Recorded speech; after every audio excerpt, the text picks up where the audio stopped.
Well, good afternoon, everybody. It's me, Mitch. Good to see you. Happy Labor Day weekend. I'm sure all of you, like me, are busy laboring away to celebrate this weekend. And I don't know about you, but it's a gorgeous day. It's a gorgeous day down here in Florida. The sun is shining. Had a little spurt of rain earlier, but that was about it. See the chat rolling by. We got 40-something people in here at the start of this thing. That's great. If any of you detect any problems with this stream, having trouble seeing me right or hearing me or anything, please let me know right away so I can get all upset about it and then maybe try to do something about it.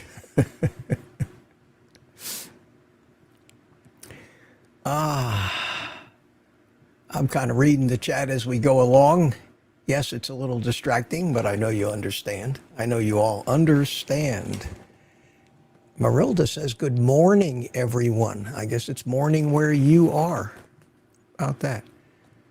Well, as we wait for more people to check in here, I want to thank everybody for the kind words and the very nice response that I've been getting to my little morning vlogs. I think I did episode, was it 8 or 9 this morning? Anyway, it's been over a week. I enjoy doing those things. They're pretty easy to shoot, require very little editing. I get them uploaded early. Gives me the option of either putting out another video later that day or not. At least I've made my presence known at least once a day, which I think is important when you're trying to maintain the visibility of one of these YouTube channels.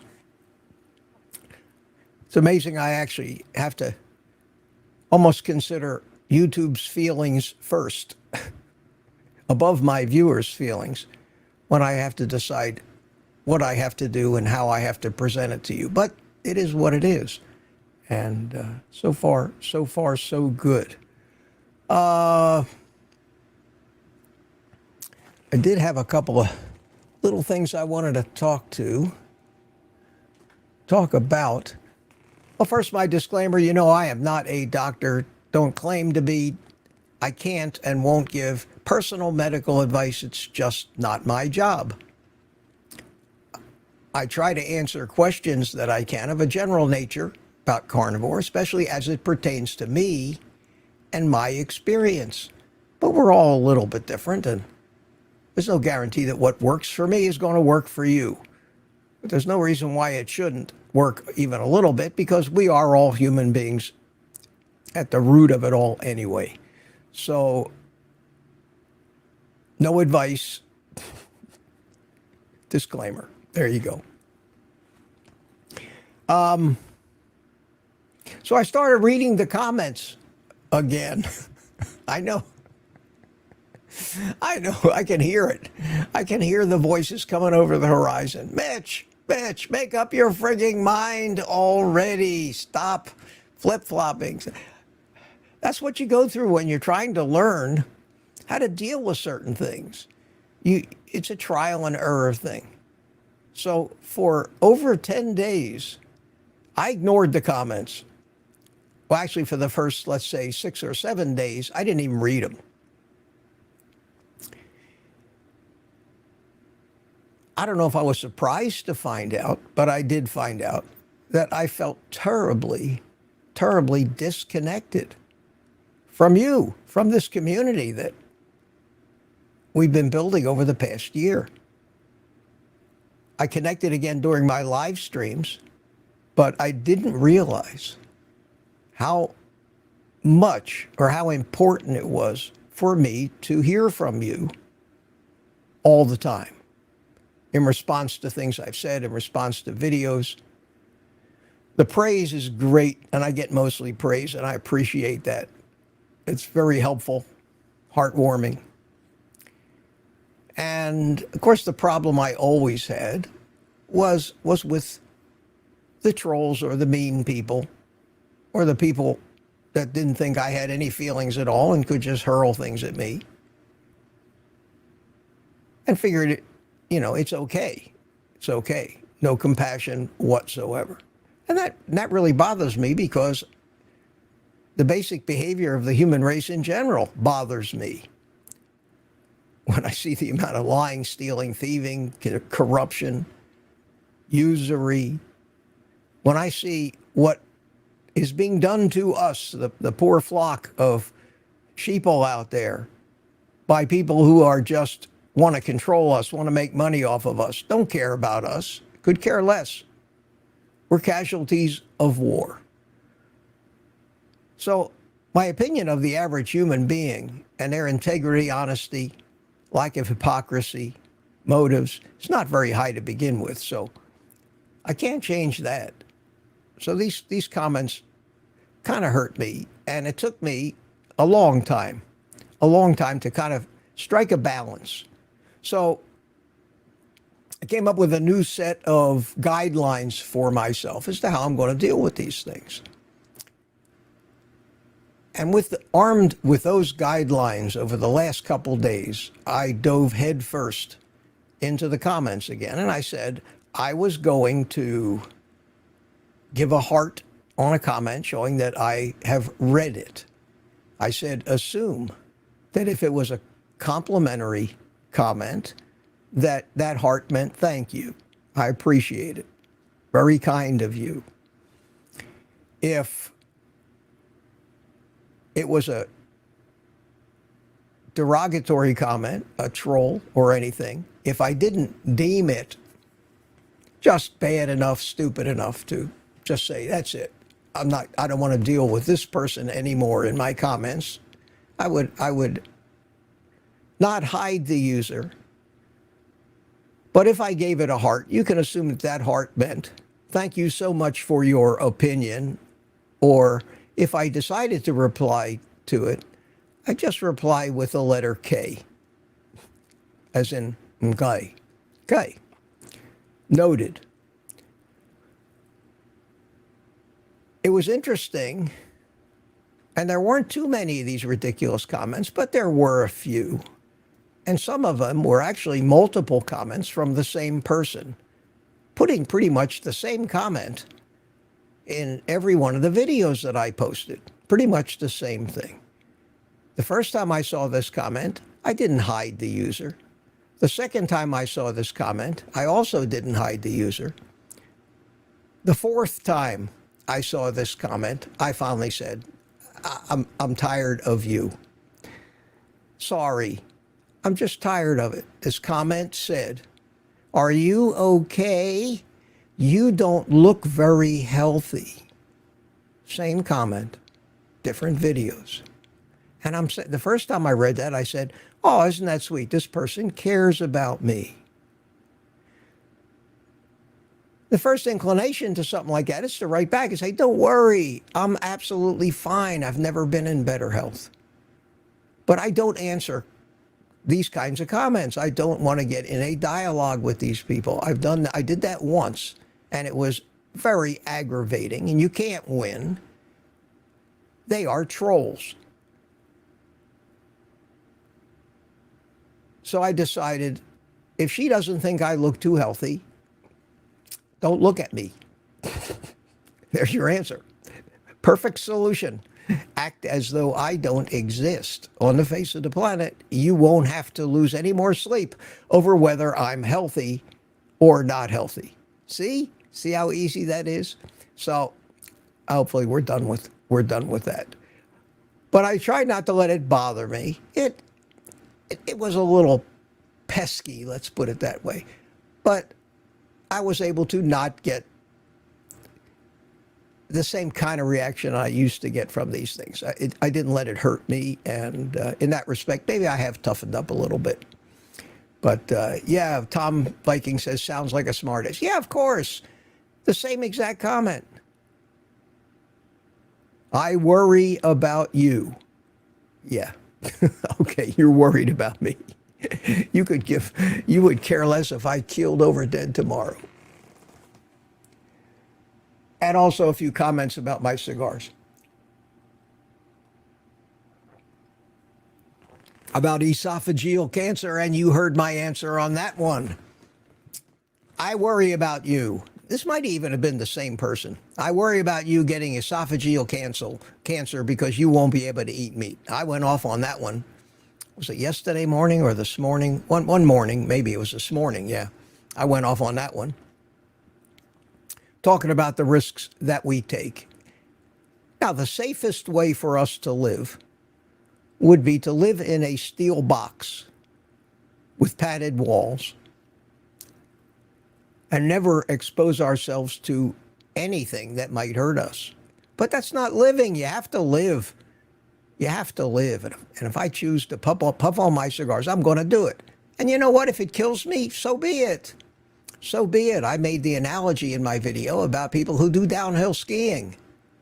You take a risk every time you get out of bed. Every time you get in your car, you take a risk. Every time you climb into the bathtub, more people get killed slipping and falling in bathtubs every year, I guarantee you, than get hit with esophageal cancer from puffing on a cigar without inhaling. Without inhaling. That's the key. If I inhaled cigars, I wouldn't do it. It's why I don't smoke it. I've never smoked cigarettes. I can't seem to get that point across. But I have come to the conclusion that anytime somebody says anything negative about my cigar smoking, even disguised as worry and concern over my well-being, which I know is BS, every time they show concern, I feel the urge to go into a diatribe to explain to them why cigar smoking is not like cigarette smoking. It's not even smoking, it's cigar puffing. It's cigar puffing. It's not much worse than going out, getting in your car and driving in traffic with all the car exhausts. You're breathing that stuff in just the same. So I'm going to keep smoking my cigars and puffing on them. And if you make comments about the cigars, I'm done with you. That's all. I mean, I made that decision. I don't need that.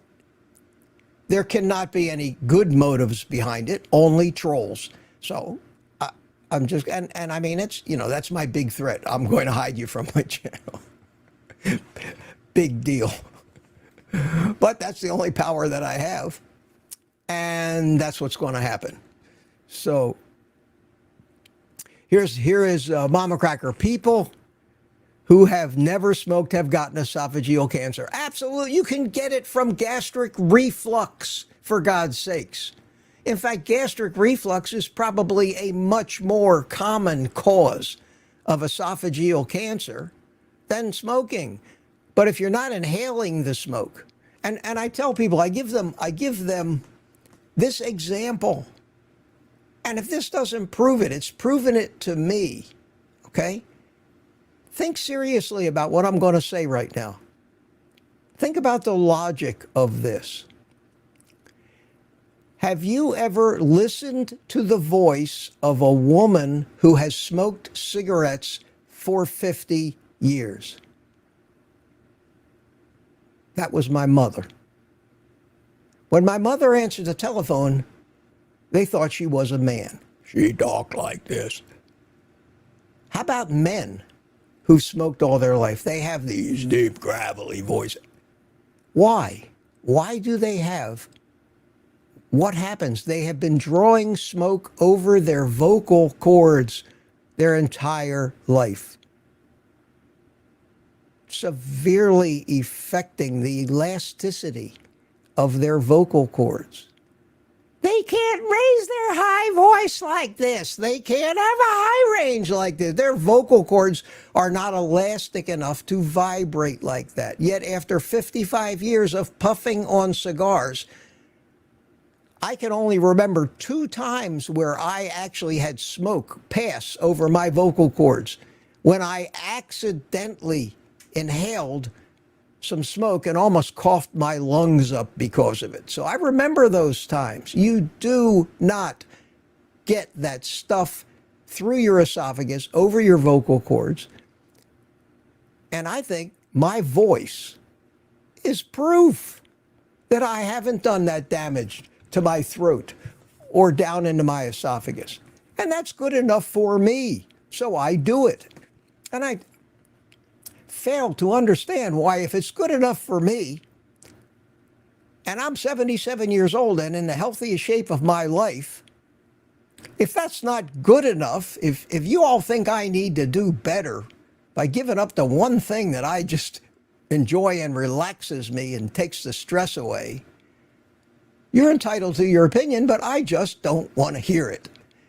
And I ask for no more consideration than that. I want to read the comments. I don't want to read those comments. Unfortunately, if I'm reading the comments, those comments don't show up in red so that I can skip over them. I have to read them to find out that I don't like them.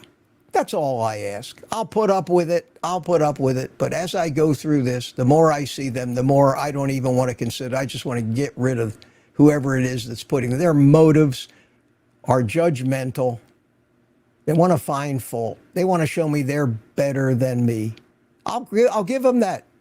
All they need to do is ask, Mitch, am I better than you are? You are, pumpkin. You are absolutely smarter, better, more honorable than me. There. Does that make you feel good, princess? Is that what your daddy always told you? I know that's important to you to feel that way. So,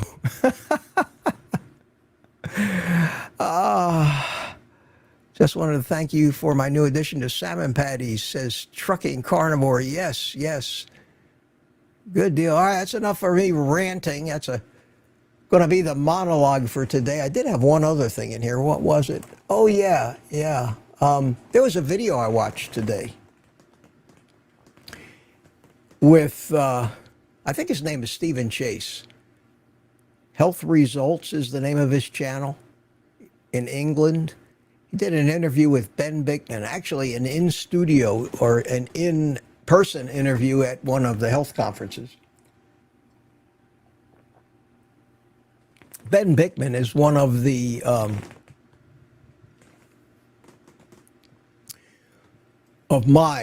one of the scientists in our space, metabolic health, that I most admire. I agree with 99.9% of what he says, and the other 0.1%, I give him the benefit of the doubt that he may be right. That he may be right, and I'm going to investigate some of those things, and I'm going to make a video about that and refer you to the video I watched today. It's a long video, but most of these worthwhile videos are where he's interviewed and he talks about and pretty much validates everything that I say, which I found very comforting because I like to know that I'm not standing out on an island alone by myself preaching the things that I preach about addiction, about how this stuff works, about why it does what it does, about where the addictions come from, about what controls these. He understands all that stuff. I learned some of it from him, some of it from elsewhere, and some of it were my own conclusions, just trying to figure this stuff out, putting the pieces together in my own head. But it's so nice and gratifying to find somebody who doesn't disagree with a thing that you say, especially for me out here giving advice, which I want desperately to be the right advice, to be valid, to be valid. I thoroughly enjoyed this interview. I'm going to make a video, discuss it shortly. In fact, I may just chop a piece of this live stream out, what I'm saying right now, and use it as the introduction to this particular video. And the name, let me see. The way they name these videos, sometimes they're not named the way you think they might be named. So let me go into here and let me go to this video. Stop this one Hang in there while the commercial plays. Okay, commercial, skip. Okay, here we go. The name of this video is Dr. Ben Bikman, The Truth About GLP-1, Ozempic, and Insulin Resistance, Inspiring Better Health, Episode 4, on this guy's channel, Health Results. So I want to talk about that video. I'm going to put a link to it. And he goes over things in this video that I liked, not only because they align with just about everything that I say, but Ben Bikman has a knack. Most of you should be familiar with Ben. He's a research scientist professor, and he studies all things metabolic health, specializing in how fat cells work, hormonal balance, all of that cool stuff. And he does amazing laboratory work. And he's made some fabulous discoveries. He's a very soft-spoken. He's the opposite of me.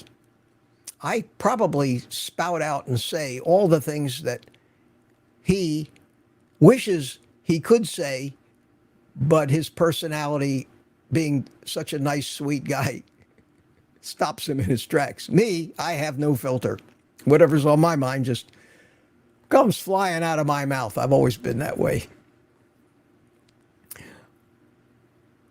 He has the ability to speak in layman's terms on incredibly complex subjects, to explain things in ways that they're understandable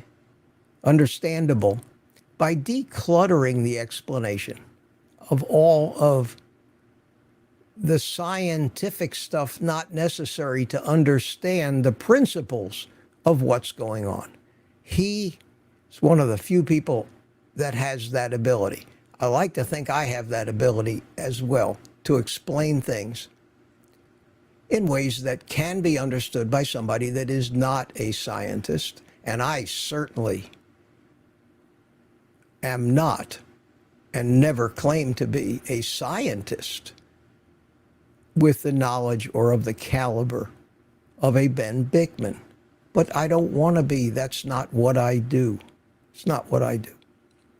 It's not what I ever wanted to do. I'm not suited for that kind of a life.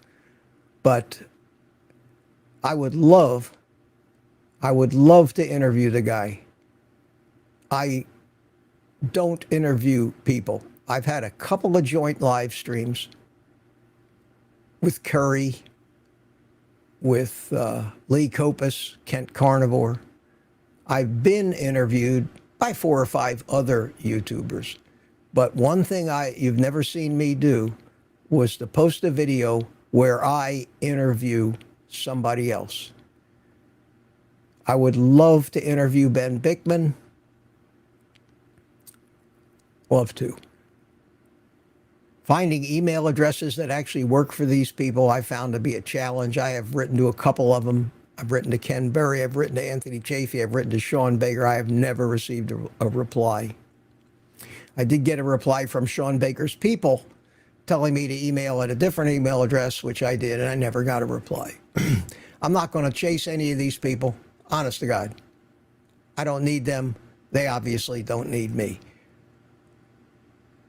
But Ben Bikman and I'll say I align with him because I'll give him credit for the actual discovery of some of these things scientifically.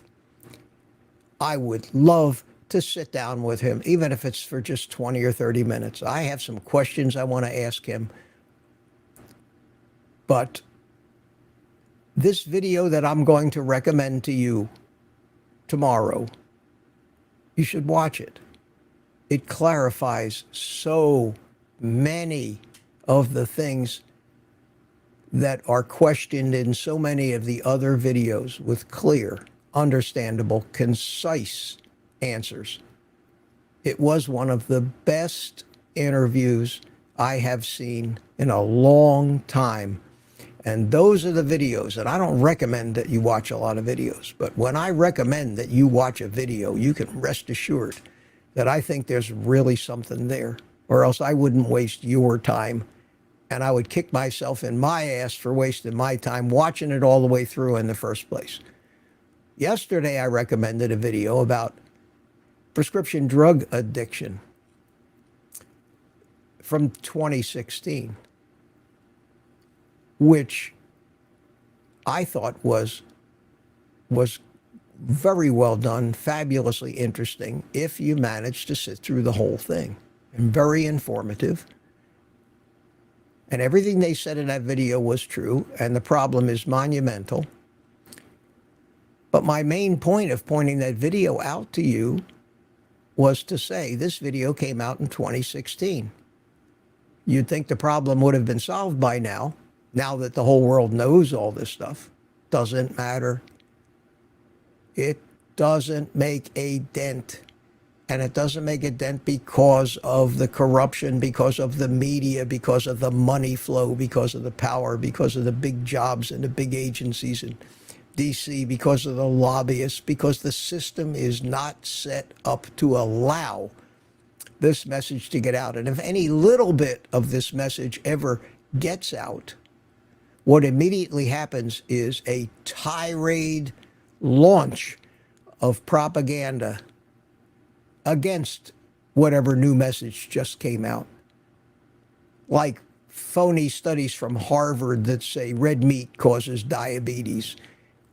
Those studies are immediately latched onto by every media outlet on the planet. They're headline stories. There's no substance to them.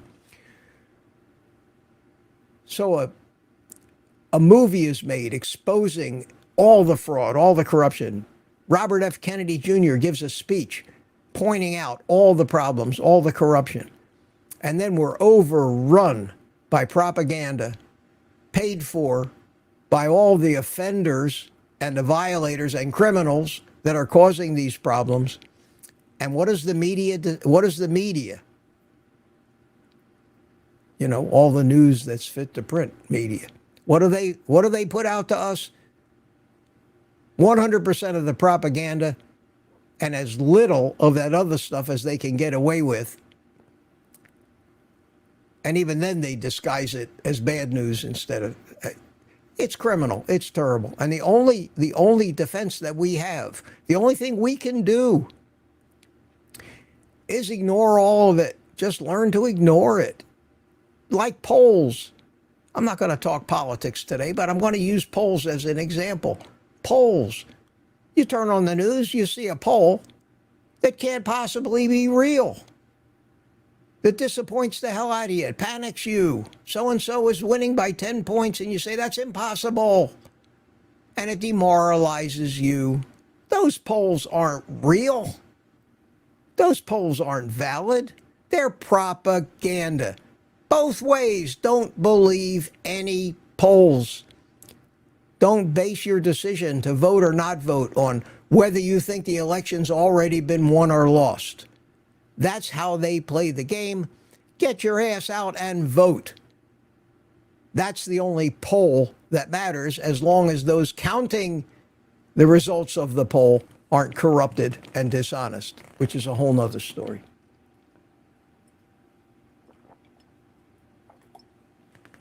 As you can tell, I'm a little passionate about that. All right, let me start saying hello to some of the people that are here.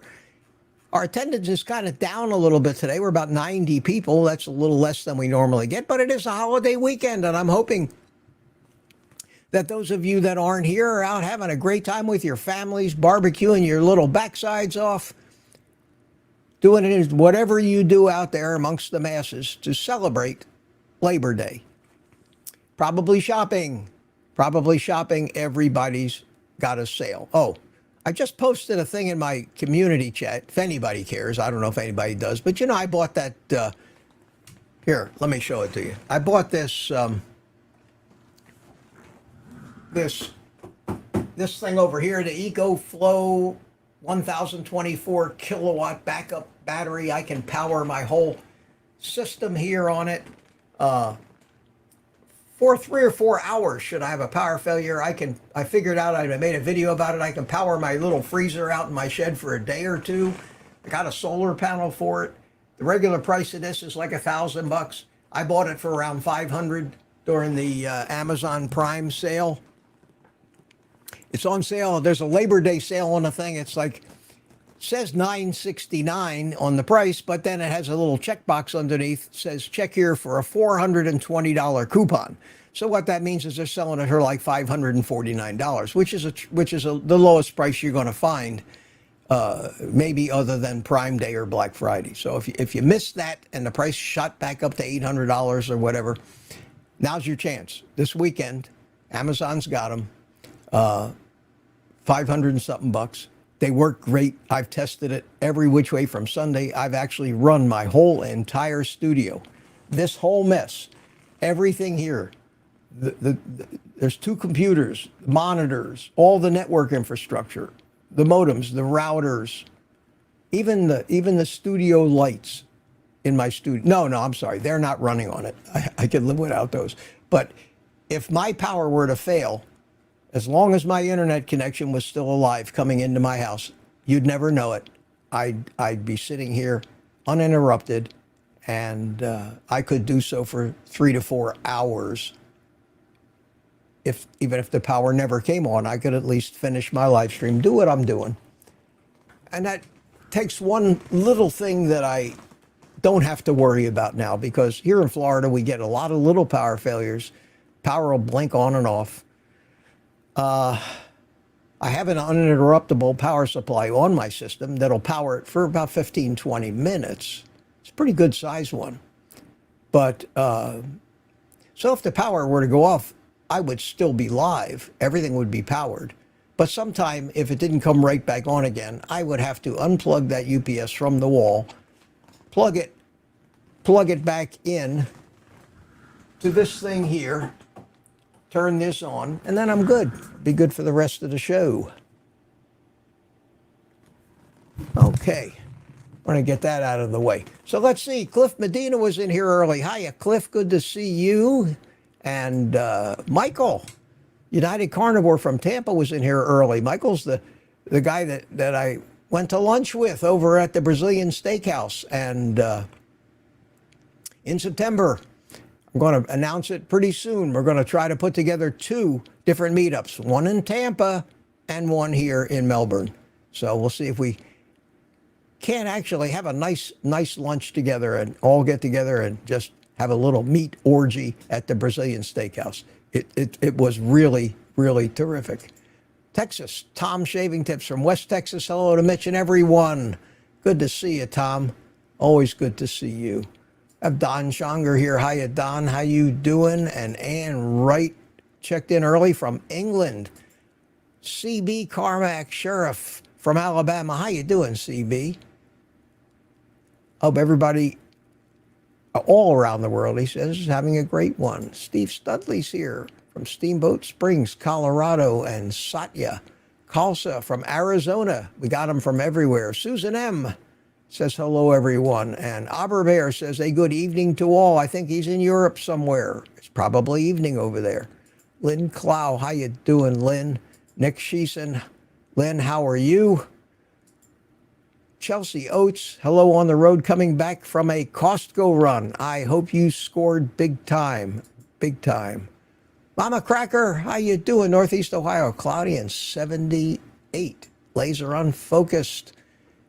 Greetings from Southampton, United Kingdom. Greetings to you. Sandra Beaver, greetings from South Carolina. And Nancy Berkey says hello. Resting Witch Face. Good afternoon from Southern California. I love that.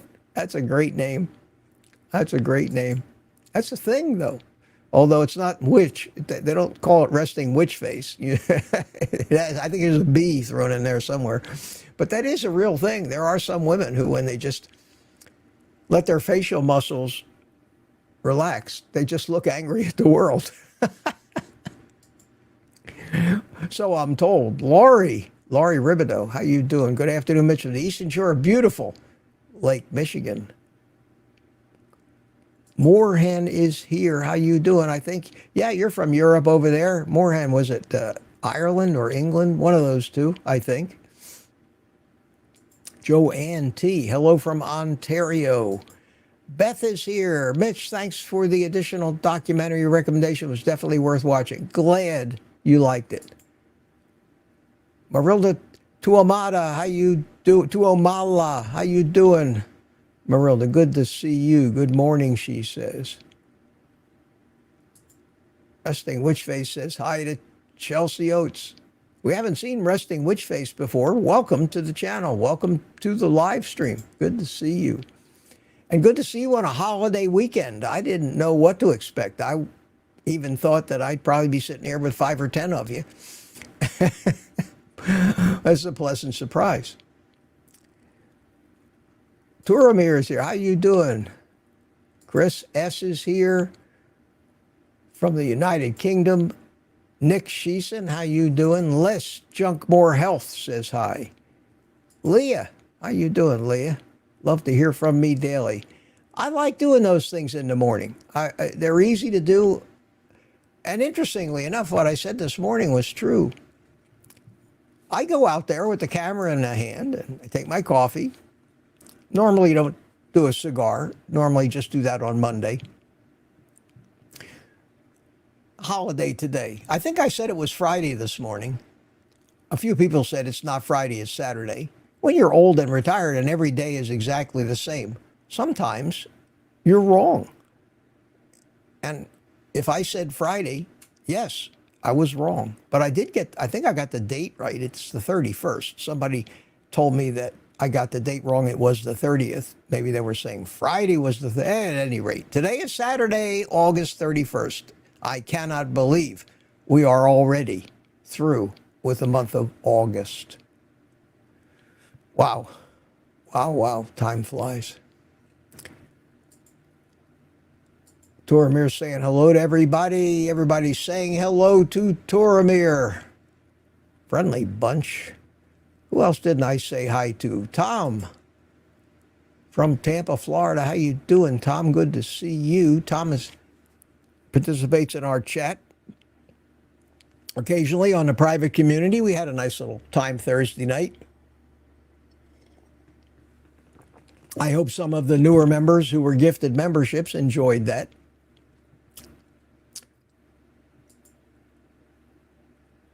Jackal, I guess. How you doing? Says hi, Mitch. It's an interesting name. Mama Cracker says something. I personally know younger people who can't stand the way older people look. They're like sick because they're older. That's possible. It's possible that this person thinks that I don't look healthy. I don't know how to answer that. How can I look any healthier than I look now? I'm thin. And because I'm thin and because I'm 77 years old, I've got wrinkles. I'm going to have wrinkles. But when I stand next to most of the 65-year-olds that live around here, I look 10 years younger than they do. They forget that I'm pushing 80. God, I hate to say that, but that's true. I'm pushing 80 years old. How young can I look? My skin is pretty clear. My body still shows the ravages of 77 hard years of gaining and losing weight. Of course, but I feel great. Mentally, I don't think I've ever been sharper. Not at any age in my entire life. I think that this lifestyle has been the best thing, especially since I had the brain surgery 3 years ago and injured my head in a fall and had to have a subdural hematoma removed and had to recover from all of the symptoms of that. I think considering that I might have been a semi-vegetable for the rest of my life with numbness in my hands and feet, speech apnea, with balance problems. The fact that I have, within 0.1% fully recovered everything, especially my ability to think, figure things out, and rationalize, and be sharp. And like I was saying, I sit down out there on Monday morning, or Tuesday, or whatever the mornings that I do this thing. I sit outside. I take the camera. I set it up in front of me. I have no idea what I'm going to say. I may have a thought of a direction I want to go in. But I find that if I turn off my conscious mind and let my subconscious mind take over, I just have to sit back for the ride. I don't have to consciously think about anything. If I had a script in front of me, it would not come out as smooth and spontaneous as these things I do, like right now, just talking right out of my brain without thinking about which word comes next or how I want to emphasize it. I don't craft any of these things. Just let them happen. I say, good morning, everybody. It's me, Mitch. Welcome to Morning Coffee with Mitch. Drink them if you got them. And from that point on, I just start talking. A thought hits my mind, and I start talking about it, and it leads to another thought. And you may notice that I do pause for a second or so, and I don't edit out most of those. I might sit there, I might say something and sit there and go for a sec. In that second, in my brain, I'm crafting the next minute or two of the speech without consciously even thinking about it. And then it just starts coming out again.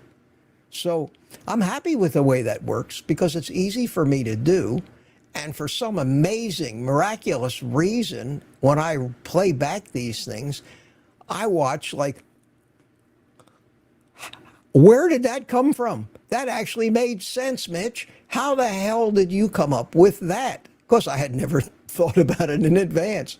So as long as that happens, I'm not going to question where it comes from. I know where it comes from. Believe me, I understand the physiology, the chemistry, the computer programming, and all that of how the human brain works. And I know where it comes from. So it's not a religious thing for me. It's not, I don't look up and say it comes from God, or I'm channeling Robert De Niro or anything like that. I know how it works. I just have learned to let it work and not question it. So I'm going to continue doing those things. I'm averaging a couple thousand views, which is a lot. Not a lot compared to YouTube, not a lot compared to the 50, 100, 200, 500,000 views that so many of these stupid, meaningless, pointless videos get out there about subjects which have no importance to anybody or just curiosities. We struggle because we're in a niche that the powers that be, I don't care what anybody says or what anybody tells me, we are being throttled. We are. The evidence is there. I've seen it happen to my channel over the past year, especially since YouTube came out and told us it was going to happen when they told us they had made an alliance with the World Health Organization to consider anything, any message that went against the World Health Organization's message to be misinformation and a violation of YouTube community guidelines. And that includes any diet information that is contrary to the narrative that meat is bad, veggies are good, vegan is even better, seed oils are healthy, animal fats will kill you. That's the global message. and programmed into YouTube's algorithms are searches for all of the right words, not only in the title or descriptions of the video, but they transcribe every video that's uploaded is transcribed into a text file, which is then searched for those words. So if I say the word carnivore, I have screwed myself. It's why we don't talk about that C disease, because they really don't want you talking about that. So we have to be so careful. They'll delete our whole channel if they think we're going against that global narrative.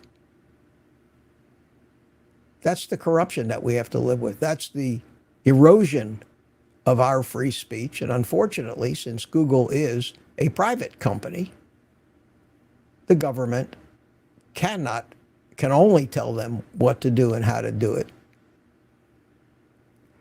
in a limited manner. And in a free society, a capitalistic society, that's the way you'd want it.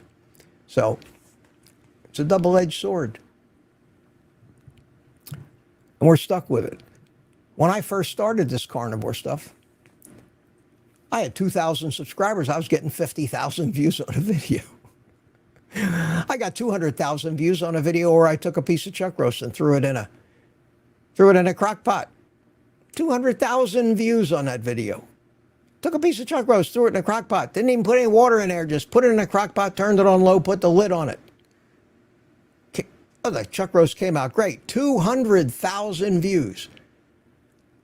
We all make fabulous videos now. Fabulous videos. Look at the view counts that even Sean Baker's getting on his podcast.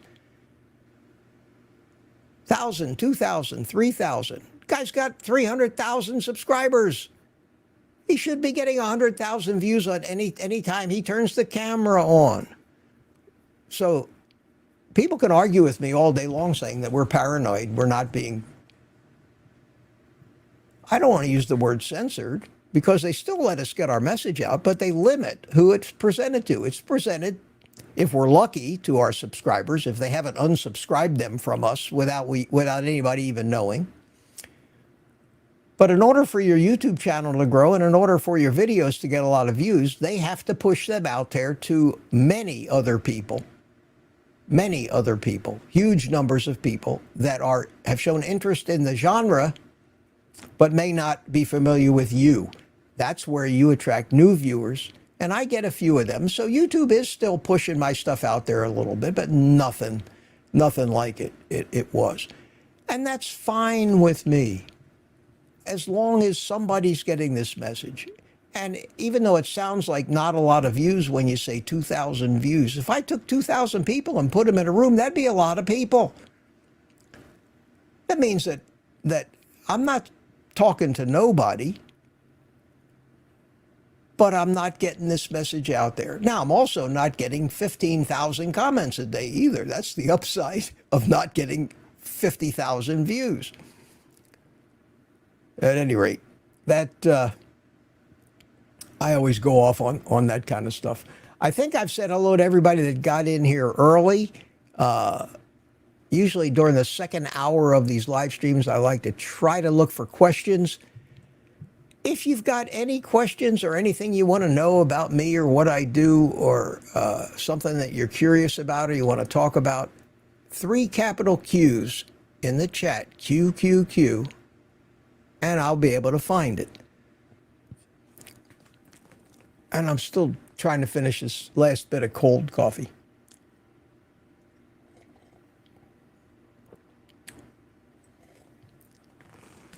I am wearing my brisketarian t-shirt, and it says, because brisket never disappoints.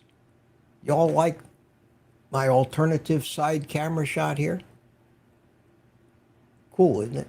And I don't know how many of you people notice this, but you see that thing that's hanging on the wall above me back there? Can you see that? I don't know if it's showing up clear or not. I've had it for a long time. It's a DVD. It's a DVD in a frame. And on the top, there's a picture, and you can probably see it. There's a picture with 3 men in it. And those 3 men are holding the actual DVD cover that's in this frame. They're holding it. And next to the DVD cover in the frame is the actual DVD. And that little dot, can you see the little dot? The little dot next to the picture up on the upper left-hand corner of the frame is a mission pin from the Apollo 13 mission. An actual mission pin, like the people who are involved in the Apollo 13 mission, they all got. That is a legitimate, real pin. The DVD is a DVD of the movie Apollo 13, starring Tom Hanks. And on the DVD cover are 3 signatures.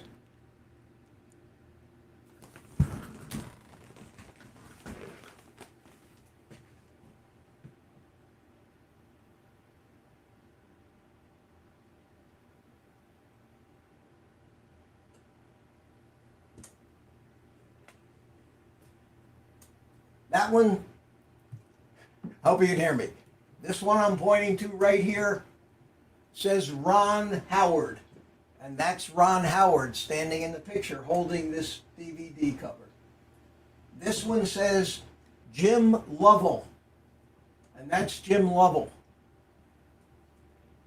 And there's Tom Hanks. And that's Tom Hanks' signature on this DVD cover. So this cover was held by these 3 guys. You've got Ron Howard, who produced the movie, you know, Ron, Little Opie Cunningham, and Tom Hanks, who starred in the movie, and Jim Lovell, who was one of the astronauts on Apollo 13.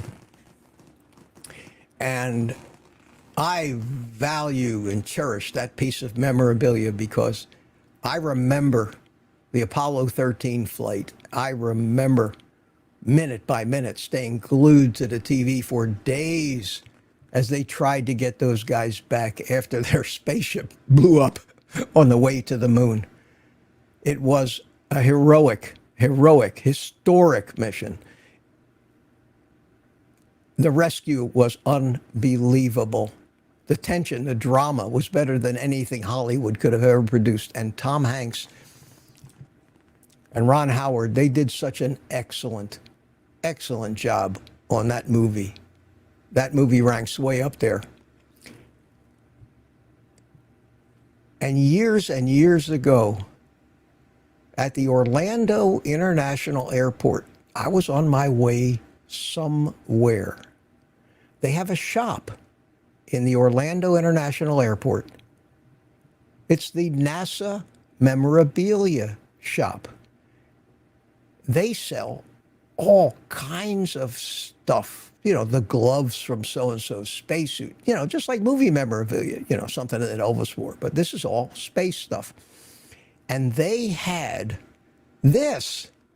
They had this framed DVD cover signed by these 3 guys with the mission pin from Apollo 13 in it, which are rare and expensive. I mean, very few of them exist outside of the actual people.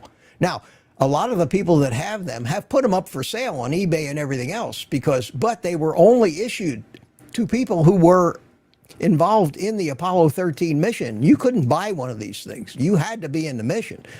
Now, they've come up on the aftermarket since, but this was, I think at the time, the only mission pin that was anywhere except to a NASA, somebody who worked for NASA and was involved in that mission. It was incredible.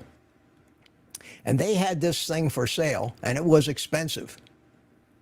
I bought it without a second thought. It was, oh God, it had to have been at least 25 years ago, maybe 30. Right after it was when the movie had just come out. It was a long time ago. And I've had it ever since, and I've always had it displayed in my office where I can look at it. And I think it probably has more value to me than anybody else in the world. But it's a very interesting item. So I thought I didn't intend to show that to you, but since it showed up in that little camera number 2 picture hanging up there on the wall, I'll tell you what I can do, I think. If you're interested in it, is anybody interested in that, or are you just waiting for me to finish talking about that? I don't see anybody even discussing it, so I don't guess you're really... Mitch, story time is epic, says Sherry Morgan. Hi, Sherry, how you doing? Thank you. Thank you. That's an interesting story, though. I'm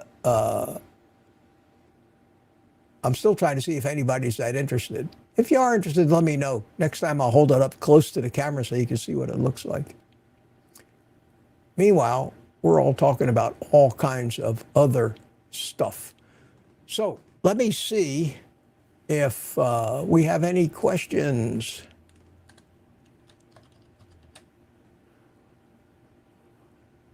Pedro RC, how you doing?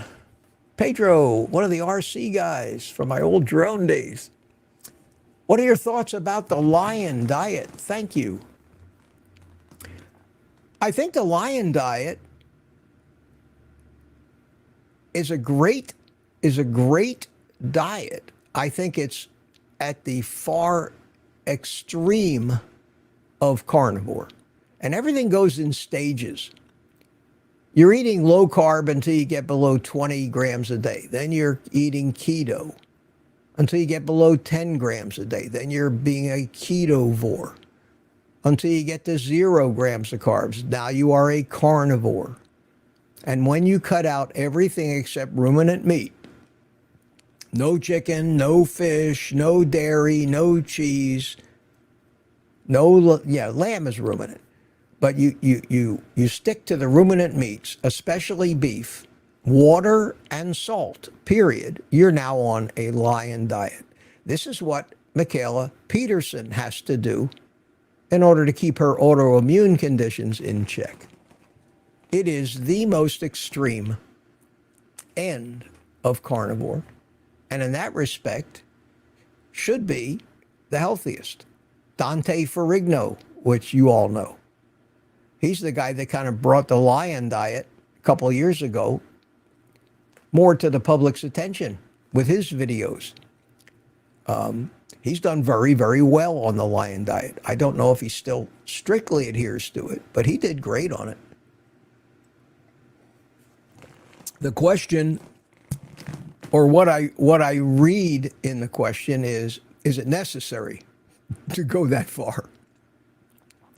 I'm living proof that it's not necessary.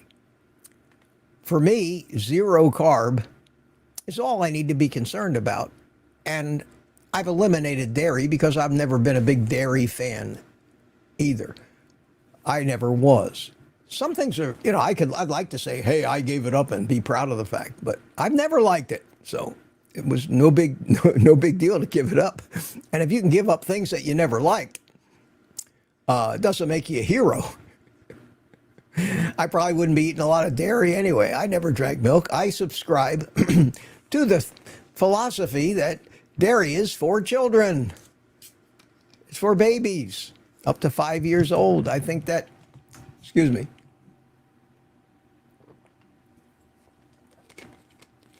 I think that makes a lot of sense.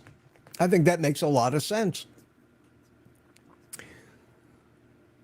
But there's sugar in a lot of dairy. There's lactose. There are casomorphines that you find in cheese, which are addictive. So some of the addictive qualities of some of the dairy products will have you overindulging in them if you really like that stuff. And obviously, people love cheese, especially in countries like France. Wow. For me, I can't even walk into a shop that sells cheese in France. I tried. The smell made me sick. I almost wanted to throw up. I just can't stand the taste or the smell of any of these sour type cheeses. Something in me says, don't eat that stuff. And I never have. The only cheese is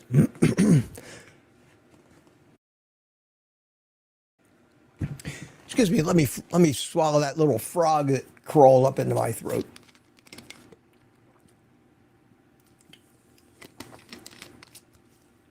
I don't know if seltzer water is the best way to fix a little gravelly throat, but yeah, it worked. The only kind of cheeses that I would eat were very mild cheeses like Swiss cheese, mozzarella cheese on pizza. But even that, it took a while for me to get used to those. So I'm happy. I eat fish. Fish, I think, is great. I think fish has been a staple of the human diet since way, way, way, way, way back. Because when you look at the migration patterns of our ancestors as they moved out of Africa and they moved up into Europe, or they moved to the east and came over from Siberia to over the land bridge to Alaska, and then moved down the coast of North America, down to Mexico, down to South America, 10 or 15,000 years ago. They hugged the coast. That's how they migrated, because the fact that the fish, the seafood, was one of their staples of food. So there's no doubt about the fact, just by studying human migration, that you know that we've been eating seafood as long as we've been eating red meat, maybe even longer. So I think seafood is very appropriate for us, as long as it hasn't been poisoned with all this mercury and other crap that's around today that wasn't around when our ancestors 15,000 years ago, the Incas and those, were building temples in Mexico. But shellfish, fish, small fish, sardines, that stuff's been a staple of the human diet. So I think that's perfectly good, but it's not good for a lion diet. Red meat, obviously, is a staple for us. If you don't have a problem with seafood, if you don't have a problem with chicken, and I recommend dark meat chicken with the skin on, or wings with the skin on, just fattier pieces of chicken. Or pork, same thing. I recommend the fattier cuts of pork. Or any of these other foods. There's no reason to leave them out of a carnivore diet, as far as I'm concerned, and have yourself a little more variety. Anyway, it's a long answer to your question, Pedro. I hope that answers it for you. Next question we have Pat Ramirez. Pat says, do you put anything in your coffee? The answer is no. I haven't put anything in my coffee for 50 years, maybe even longer. I learned to like black coffee way back in the 70s. When I got out of the Army, I think I was already drinking black coffee. So, no, I don't put anything in my coffee. I've never even tried the bulletproof coffee with the butter or the medium chain triglyceride, the MCT oils, or any of that other stuff that they say, because I was always eating an adequate fat diet by virtue of the fact that I eat a half a pound of bacon almost every day and 5 or 6 eggs. It's a lot of fat in those meals. So I've always been getting an adequate amount of fat. And although it took quite a lot of time for what I used to consider the world's most screwed up digestive system, which was mine, eating tons of fiber, constipated constantly, always worrying about having a blockage. I was miserable all the time. Lived eating fiber and laxatives. Blew my colon so far out of shape, I got diverticulosis, which is outpouchings, like little, I don't want to call them aneurysms, but they are like aneurysms, where the wall kind of balloons out, and then you get food and stuff gets stuck in there, and then it gets infected, and then you get diverticulitis, which is a serious thing. I never got an attack of diverticulitis, but that diverticulosis was always very uncomfortable. I always knew it was there. I could feel pressure back around where my left kidney was. I could feel, and that's where the colon goes across the top and takes that turn down. Well, that right there, at that turn down, is where I felt all this pressure all the time. It was miserable all my life. I started, and even on keto, I still ate plenty of fiber, and it never did anything to fix that or the constipation. But when I went on carnivore and made sure I was getting enough fat, didn't happen right away. But now, after 2 years, my gut is perfect, perfect. And I know we always get into the bathroom talk, but let me just put it this way, delicately. The consistency of my stools are exactly where I want them. Not hard, not runny, like Little Red Riding Hood. And they're that way every time. And I actually only have a bowel movement every 3 to 5 days. That's it. Every 3 to 5 days, once. And not massive either. Because that's one of the amazing things about carnivore that takes a lot of people by surprise. We're not wasting anything. We're not eating anything that our body says, what the hell is that? Get it out of me.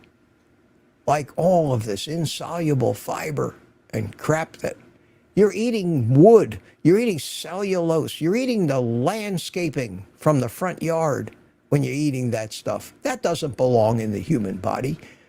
They'll all tell you that you need it because you need to feed the bacteria. You don't need those bacteria if you're not eating the wood. And those bacteria will deselect and become minor in the population of bacteria in your gut. Your gut bacteria will balance itself based on the food that's available to them. It's not our job to give a roll call every morning to our gut bacteria, have them all line up and shout out who they are, and then make sure we eat enough to feed all of them. That is how we're doing it now. It's crazy. And if we finally get rid of some of these bacteria that we don't need as carnivores, they come along and want us to take probiotics to put them back. We finally got rid of these things that we didn't need. They protested on the way out, for sure. But now we balanced our biome. We've got a healthier gut biome as carnivores. More natural, more the way it's supposed to be. And doctors want us to start having fecal transplants and taking probiotics so we can make sure our gut biome is balanced to that of a vegetarian again. Logic. God, is logic left the planet? It's not that complicated. It's not that complicated. If you put animals eat different things, and so do bacteria. If you put eucalyptus leaves out in a bowl outside your house, you're not going to attract many cats. You'd attract koala bears. If you put cat food out in a bowl, you're not going to attract any koala bears. The organisms are attracted to the food that they normally eat. If the food disappears, they disappear. I don't know why it's so hard for people who have diplomas on the wall and white coats and stethoscopes, why it's so hard for them to understand. I know I knock heads with my doctor all the time, simple, logical facts, trying to get her to understand why in the world do you think it works that way? They were taught it in medical school, and they never gave it a second thought afterwards.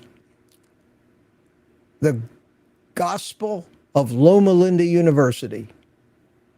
And they're going to continue to spread the word. Amen. At any rate, no, I don't put anything in my coffee. Oh, man. I could waste more time answering one question, can't I? I love this stuff. Sissy says, do you have your fasting insulin measured? No. No, I thought about it, but it's not part of my normal metabolic panel that gets measured at my VA physical once a year, among other things. I don't have an NMR done either on my lipid panel. I don't know whether I'm a pattern A or a pattern B, except for the fact that I have to be a pattern A because of my numbers and because of my health. There are certain things where the results that you achieve tell you how the machinery has to be working.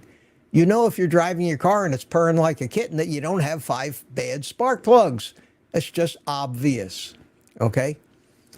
It's obvious to me that my insulin is just fine.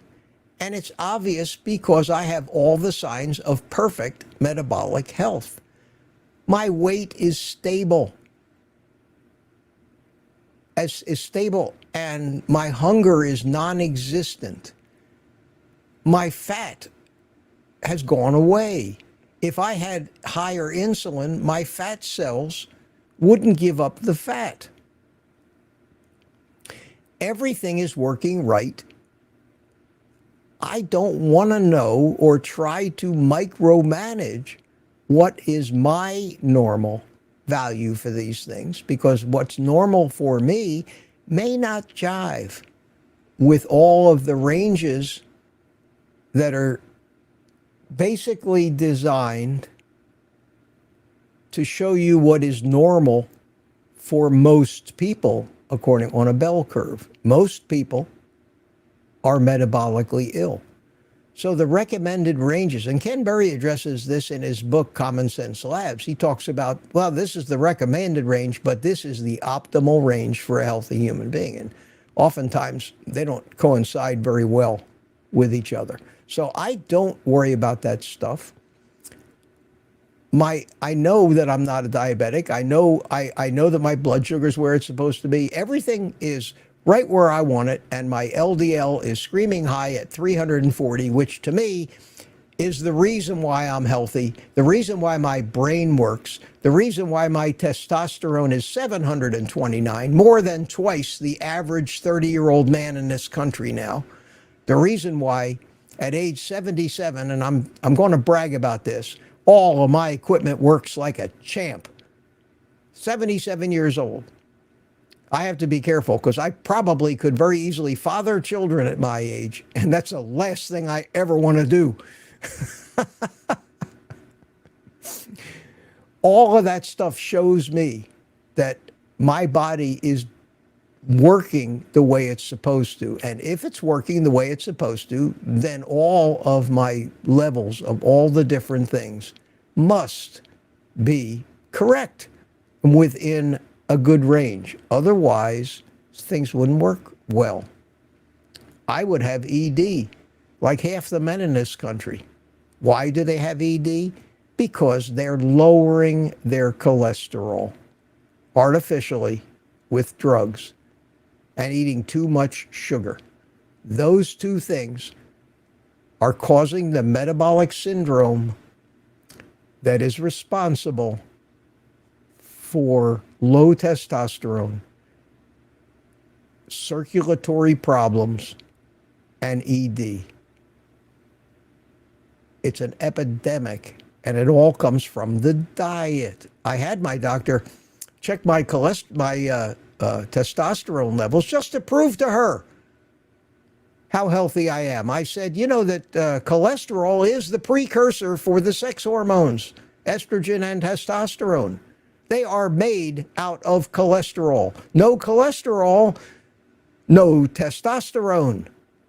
Why do you think you're having an epidemic? Why do you think all these men have to be on TRT, testosterone replacement therapy?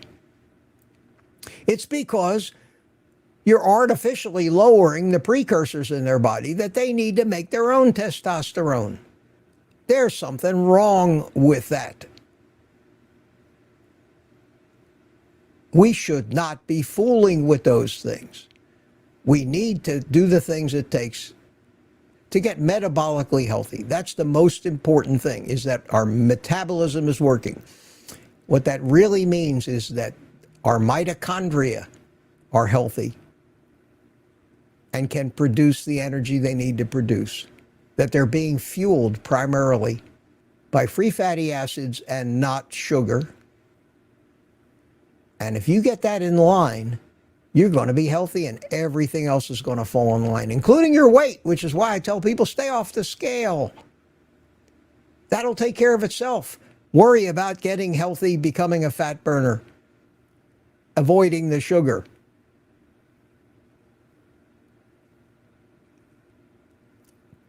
But just telling people that doesn't motivate them to do it. I see that Sherry Morgan has a question and gave me a nice super chat. Thank you. And I'm going to try to go down here to where I can put it up on the screen. I always like to acknowledge these things, but God, there have been hundreds of comments. Here we go. Sherry Morgan, thank you so much. Dr. Boz just did a live stream claiming Pendulumbus, a probiotic that acts like Ozempic. Your thoughts, please. Thank you. I never heard of that. Honest to God. That's the first for me. Pendulumus, a probiotic that acts like Ozempic. Eating meat acts like Ozempic. GLP-1, which is what all the hoorah's about. GLP-1, glucagon-like peptide 1, is a hormone that our body normally produces. It actually controls the flow rate of stuff through your digestive tract, how fast your stomach empties, how fast the peristalsis in your intestines squeeze its contents along.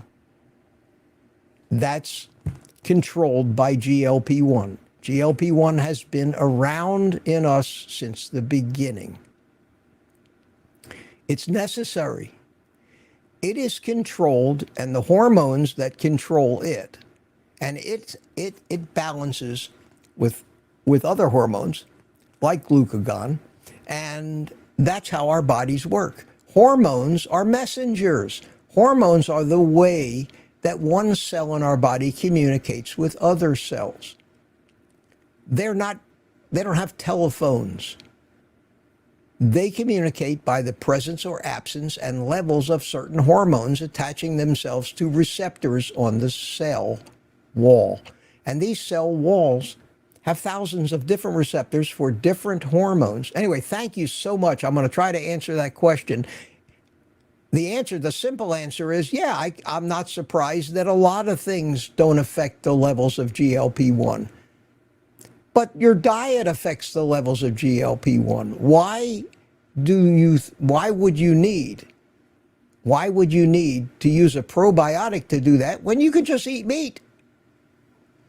But they're always coming up with something you got to buy. Some new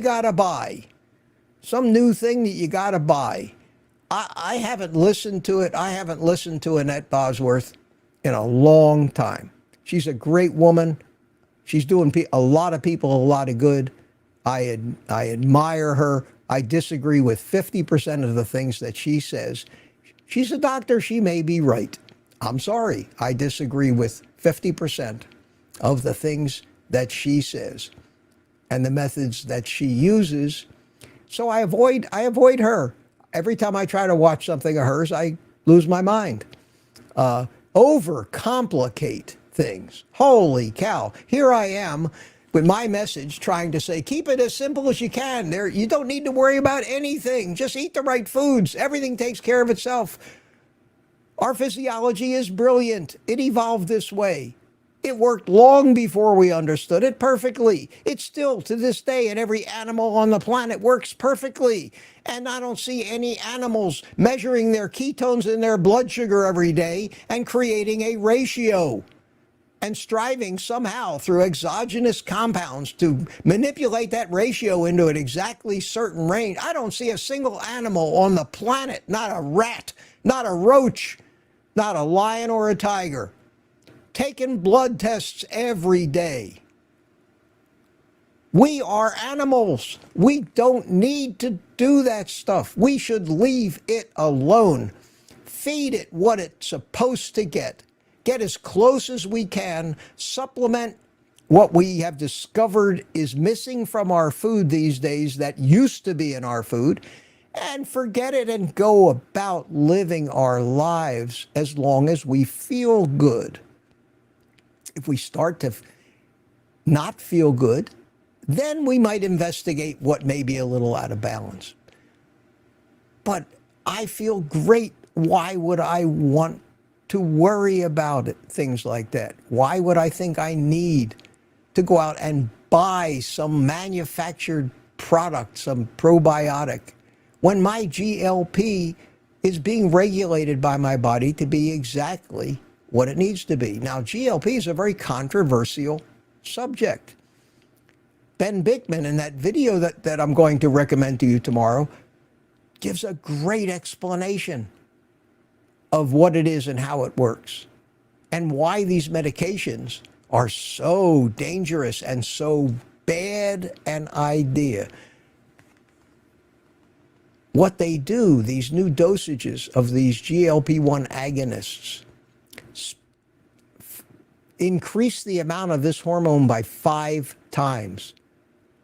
And the effect is to slow down this movement of stuff through your digestive tract to a crawl. So people who take Ozempic, they have symptoms. They call them Ozempic burps. You've got food sitting in your stomach for a day, a full day. Everything's moving so slow through your intestines to your stomach that this food sits and rots in your stomach, and you belch. You burp up this foul smelling and tasting gas. You're nauseous all the time. People say, well, it decreases it decreases my appetite. Yes, when you're nauseous, you don't have an appetite. There are people that take it and just get off of it because they say, I can't live like this. I feel like shit. And then at the opposite extreme, there have been cases of total intestinal paralysis for life. That means you broke a mechanism. Your peristalsis will not happen in your intestines anymore. Your intestines will not move anything through them. You cannot eat food anymore unless you have an ostomy and get a bag high up where the food can get out of your stomach and into the bag. You have to feed yourself intravenously at that point. That has happened to people fooling with mechanisms that will work perfectly if they just stopped eating copious amounts of sugar. You can eat a small amount of sugar. You can eat carbs. You can eat fiber. You can eat that kind of stuff, but don't eat 500 grams of sugar a day. But for God's sakes, don't inject yourself full of these medications. But the sales pitch, God, the sales pitch is so alluring. You've been fat all your life, and here's your shot at getting thin, and all you got to do is jab yourself. Wow. Ain't science wonderful? Talk to some of these people, read some of these reports, and yet the sales of this stuff are going through the roof. We are out of our minds. The answer is right there in front of everybody. Eat the appropriate human diet. We know what that is. Unfortunately, it's not what they're selling. And as long as it's not what they're selling, they're going to be putting out propaganda against eating meat, trying to scare us. And boy, they've done an excellent job. They really have. It's nuts. I hope that answered your question. I hope you can see how not only passionate but frustrated I am at the lack of understanding that just about everybody has of this stuff. And that even though I met Annette, I respect her, I don't agree with half of the things that she says, and that's just my right. You don't hear me talking about her. You don't hear me putting up videos reacting to her videos like so many people do. I don't want to do that. I would never have mentioned her had you not brought her up. But, and I may be wrong. I could be. I've been wrong before. And I mean, not even as a joke. We're all wrong sometimes. We all come to a conclusion which we later find out was not correct. Now, when that happens to you, there's two ways to go. For your sheer pride's sake, maybe your reputation, maybe your job even, won't allow you to come out and say, you know, I was wrong, because you'll lose all your respect. People just say, well, I guess I have to keep defending my old position. And this is what's happening to so many of these old vegan doctors. They've been proven wrong 12 different ways from Sunday. But they're not going to change their mind. The FDA is not going to change its mind and come out and say red meat is healthy and it's appropriate for human beings to eat. Saturated fat, even though it's been proven already and actually admitted by the FDA that it's not a nutrient of concern anymore. You'll never hear that on the news. They'll still keep demonizing the fat and everything because they can't change their mind on something like that. They will lose all their credibility. You can act like they do when you find out you're wrong, or you can do what I do when you find out you were wrong. You come right out in front of God and everybody and you say, you know what I said yesterday? What I said yesterday when I told you this, that, or the other thing, I want to apologize for that and tell you that I found out that I was wrong, and now let me share with you the new information that I found that I think is correct now. That's an honorable thing to do. You know who did that? Ken Berry did that. Ken Berry was a practicing doctor for 10 years when he got up to close to 300 pounds, following all the advice he was giving his patients with horrible, horrible GERD, gastric distress, overweight, symptoms, all kinds of things like that. And he said to himself, I must be wrong. I'm following this. No wonder none of my patients are losing weight and getting healthy, because I'm following the same advice and I'm not losing weight. Well, he could have handled that two different ways. This is one of the things I admire so much about him. He could have handled it two different ways. He could have said, holy cow, I can't change my story now. I won't have any credibility. And that's what most people would do. But he didn't do that. He came right out. He tried he experimented on himself with the results of the research he started doing into anthropology, into the evolutionary human diet. What did our ancestors eat for the last millions of years? What was appropriate?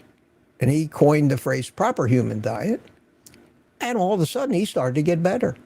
He was a pre-diabetic. That went away. Everything got better.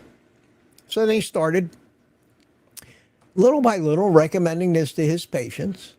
And when he saw the enormity of the difference in the health of his patients, he started his YouTube channel and came out with the story, I was wrong for the first 10 years I practiced medicine, he said.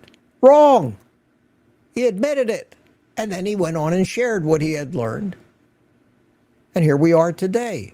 You have to admire a man like that can admit he's wrong. And if I find out I'm wrong about anything, if I ever find out I'm wrong about carnivore and it turns out it's a deadly diet, I'm going to be on there with a megaphone on the YouTube channel saying, stop, I was wrong. I'm not going to do that to you. But that hasn't happened yet. And so far, so good. I've been at this for 2 years. Let's see how 3 years goes, maybe 4 years. I'm an ongoing experiment, and I'm opening it up to you guys. And I will always be truthful with you. That time when I didn't feel good a couple months ago, when I was feeling a little congested, and I thought I had an upper, I told you all about it. I'm not playing games here. not making enough money to lie to anybody, especially not enough to hurt anybody, cause anybody, mislead anybody. So the question started out with fasting insulin measured, and we ended up here. This is Life with Mitch. Everything is a journey. Everything starts in one place and just goes out aimlessly with no destination and ends up wandering around into a discussion. This is how come I can make those videos in the morning. I see down here that we have, thank you so much, Mary. Thank you so much. Very generous of you. Finally, I'm catching a live Mitch. You got a live one here. God, I still got some cold coffee in here. Thank you so much. All that is very much appreciated.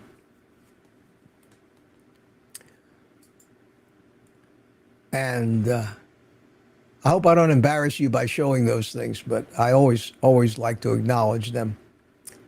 And where was I? I think I answered that question pretty good. There was a question that said, do you know your fasting insulin resistance? Let me see what the next question I have here, if any. Okay, resting which face? Yes. Says, I'm new here. What was the turning point for you? Why did you decide to go carnivore, and at what age? Oh, well, you must be new here. I would encourage you, and I'll give you a brief synopsis of my lifetime dieting adventures, but I would encourage you to go back and look at some of the first videos from a year ago, especially some of the early live streams. I have told my story so many times, and if you watch some of my older videos, you're going to hear the whole story ad nauseum. You're just, because it's a great story, and it's how I learned what I know. I was a fat kid. I was the kid. Most people have heard this already. I was the kid who worked the projector, not the captain of the football team. I was the kid the girls didn't chase after. I went into the Army. They whipped me into somewhat good shape, but I was always put on weight very easily. I think I've been a carb addict since a child, and got out of the Army, started to put on weight, decided I like being thin better. In 1970, I got out of the Army in 1970. In 1972, Robert Atkins published his first book, The Atkins Diet Revolution. That was 72. It got a lot of publicity, mostly negative publicity, but I took a look at it because I have an open mind, and I've always been kind of a scientist. I'm a very good troubleshooter. I was knowledgeable in computers and electronics from the military. I've always been a realist. I've always been fascinated. When I was a kid, I used to hang out when all the other kids were out playing baseball. I was in the Museum of Natural History studying dinosaur fossils. I've always been fascinated about where we came from, about archaeology, and then eventually anthropology, which was the study of the history of living things. Always fascinated me. The origins of life. How did life get here? I've never been religious, so I've always been looking for a scientific, believable, and realistic and reasonable answer. And I found that answer in evolution, which gets me in a lot of trouble with a lot of religious people, by the way. But we have to believe what we believe. We can't believe something just by willing it. It has to make sense to us or not. So it's what made sense to me. So I read Atkins' book, and I immediately, after learning the biochemistry, the basic biochemistry of sugar metabolism, said this makes a lot of sense. It's the sugar. We never used to eat these kinds of quantities of sugar. We're meat eaters.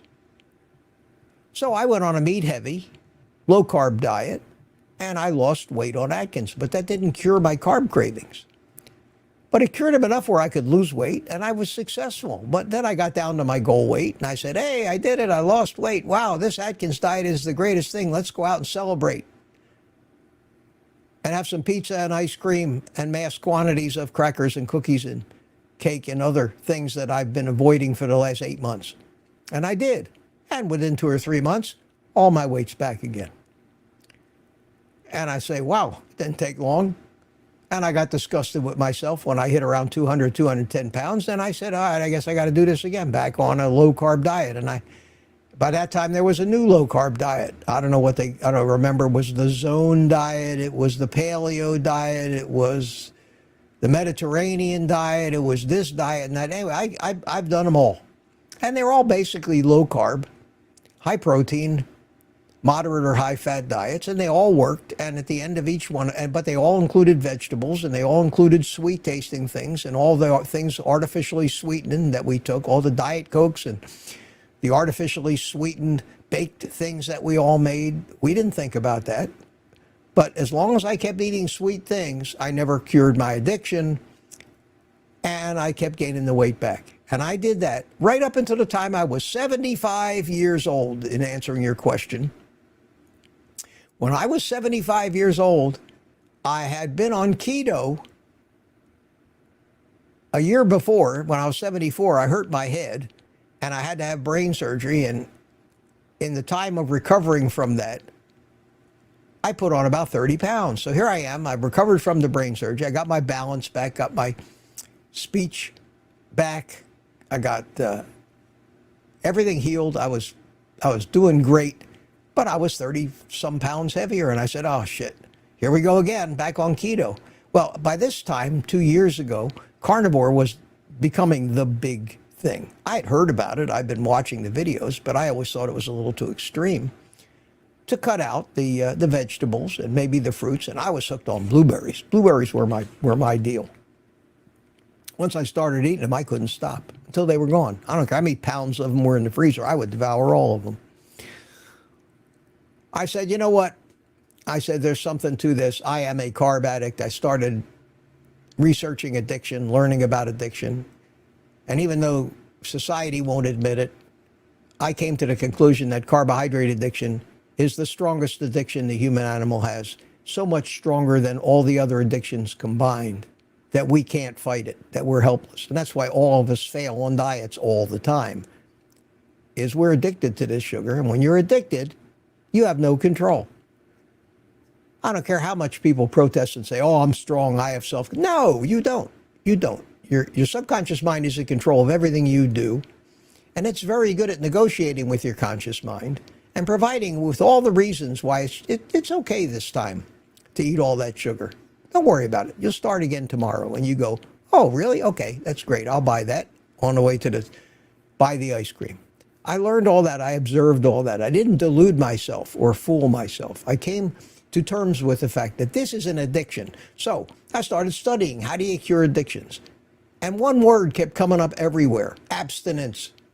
Oh, that's right. When you're an alcoholic, you can't drink a drop. If you're a cocaine user, you can't snort. Not a gram. You have to abstain. And you have to abstain for long enough for your brain to get used to living without it. Well, sugar is the worst of these things. So I see all these people having success on the carnivore diet, and I said, well, I'm going to try that. I could do that. I don't like vegetables that much anyway. I don't like vegetables. I won't miss vegetables. I've never found myself jonesing for some broccoli or a Brussels sprout. And the funny thing was that in this video I'm going to recommend to you tomorrow by Ben Bikman and Steve Chase, somebody mentioned that exact fact. Ben Bikman said he was talking about carb addiction, and he said exactly what I just said. I never heard him say that before. But God, did that vindicate me, make me feel good. He said, people aren't addicted to that stuff. They're addicted to the carbohydrates. You never see anybody, that would kill for a piece of broccoli. Or hawk their mother's jewelry is what I always say, so they could go out and buy broccoli. So I went on carnivore, but I went on it with a plan to beat the carb addiction. And that plan was, if you're not hungry, you won't have cravings. So it makes sense to me, at least in the beginning, until my body gets used to not having the sugar, makes sense to me to not let myself get hungry. Said, brilliant, Mitch. Sounds like a great idea. How do we accomplish this? Well, we eat like there's no tomorrow. So let me get this straight, Mitch, I said to myself. You want to go on a diet. The primary goal of your diet is to lose weight. And the way you're going to do it, and let me get this straight and see if I've got your logic down, is you're just going to eat more food than one human being can eat until you don't want to eat anymore. I said, well, when you put it that way, it sounds kind of stupid, but yes, that's what I'm going to do. And the logic behind it was, I have to transform my physiology from a primary sugar-burning organism into a primarily fat-burning organism. That change will only happen after a certain period of time of not eating sugar. The only way that I can abstain from sugar is to never allow myself to get hungry. The only way I can never allow myself to get hungry is to eat constantly. And round I went. But if you eat constantly, you'll gain weight. So I finally said, I don't care if I gain weight. I don't care. That's not what I'm trying to accomplish. What I'm trying to accomplish is to convert my body to become a fat burner, period. The weight doesn't matter, because once I'm a fat burner, that weight, my fat cells will open up. My body will be able to use that weight for fuel. So let's suppose that in the first 30 days, I gain 10 pounds. Who cares? I'll lose it in the next 30 days because I'll be able to get to it. I can't use my fat for fuel now. I need to get sugar, and I need to get it every day. Every 2 hours, I need to have it. My brain thinks that if I don't get sugar every 2 hours, I'm going to starve to death. So I said, well, that makes sense. Okay, Mitch, here's what you got to do. Since these cravings come up on you fast, you got to be ready. You got to make sure that you always have something to eat, and that something has to be meat and fat, and you need to have it handy so you can get to it within seconds or minutes. And I even had a joke in my mind. I said, I'm going to make myself a meat holster and clip it to my belt and fill it full of hamburger patties and bacon. So I can, if I get the first little hint of a craving, I can quick draw like a gun some hamburger patties and bacon and stuff them into my mouth. Now, I never went to that extreme, but I don't go out much. So, you know, I made sure that if I did go out, I had a little baggie with some burger patties in it and maybe some cooked bacon. And when I ate at home, I made sure my meals were as much as I could eat. I ate until I couldn't look at food. Comfortably stuffed didn't even cut it for me. I was, not another bite. And then if I got hungry an hour later or I felt like I could eat, I ate more. I ate more. And when I ate more, I didn't just eat a couple bites. I ate until I couldn't eat. So every time I opened my mouth and put a bite of food in it, I treated it like a meal. I treated it like a meal. And ate until I was completely satisfied. It took only a couple of weeks before I didn't want to eat all that much anymore. I was satisfied much earlier. I was beginning to burn fat.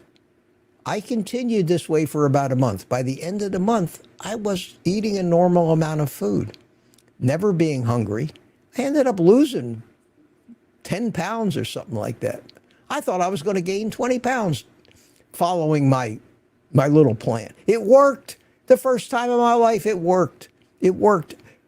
I was eating 2 meals a day after 30 days with a 4 to 5 hour eating window. I was fasting for 19, 20 hours every day. I was starting to lose weight. I was feeling great. My cravings had reduced 90%. I could control them. I'd stopped craving sugar. I didn't want to snack. My hunger was never extreme anymore. And as the months went on, the cravings got further and further away. After 2 years, I have the opposite of cravings when it comes to sugar now. I have disgust when I look at that stuff. It's revolting to me. My mind has learned its lesson. And it has put that stuff in the category of stuff to avoid, not stuff to eat. It's the most amazing thing that ever happened to me. It's the reason I'm on YouTube trying to share this. And this method, I've gone over this method a number of times in my videos on how to start, what to do for the first 30 days, the 10 things that can sabotage you. I have all those videos. I've made 400 videos about carnivore already. Again, a long answer to a short question, but it's an answer that you need to hear. Will I ever add back in some veggies and things? Maybe. Maybe. I'm exploring that now. Not for the carbohydrates so much, but one of the, like I said, I admire Ben Bickman so much, and one of the things that he actually talks about is that we need a little fiber. I don't know if I agree with that or not, but I'm certainly going to explore it and give him the benefit of the doubt because he's a brilliant man. I'm happy with my digestive system now with no fiber, 0 fiber intake. I don't know why I might need it. It's one of the reasons I'd like to interview him because I want to ask him that question. Not only for me, but because of what I recommend to people. So, resting which face? I hope that answered your question about there is no such thing as brief when I answer a question, but I'm looking for the next question. Where is it? Holy cow, hold on a second here. What did I just do? Okay. Let's see.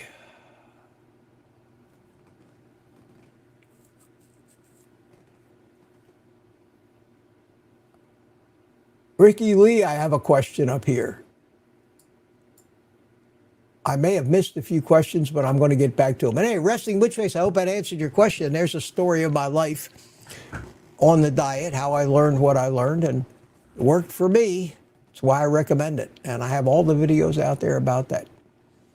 Ricky Lee says, Mitch, after watching that interview about iodine I mailed you, have you changed your daily drops? Yeah, I have. As a matter of fact, just for the hell of it, I've upped them to like 2 drops a day just to see what happens. And I'm in the process of seeing that. I haven't recommended it to anybody yet. I just want to see if it makes any difference. I don't even know what to look for because I don't have any symptoms of low iodine, but I don't think it'll hurt.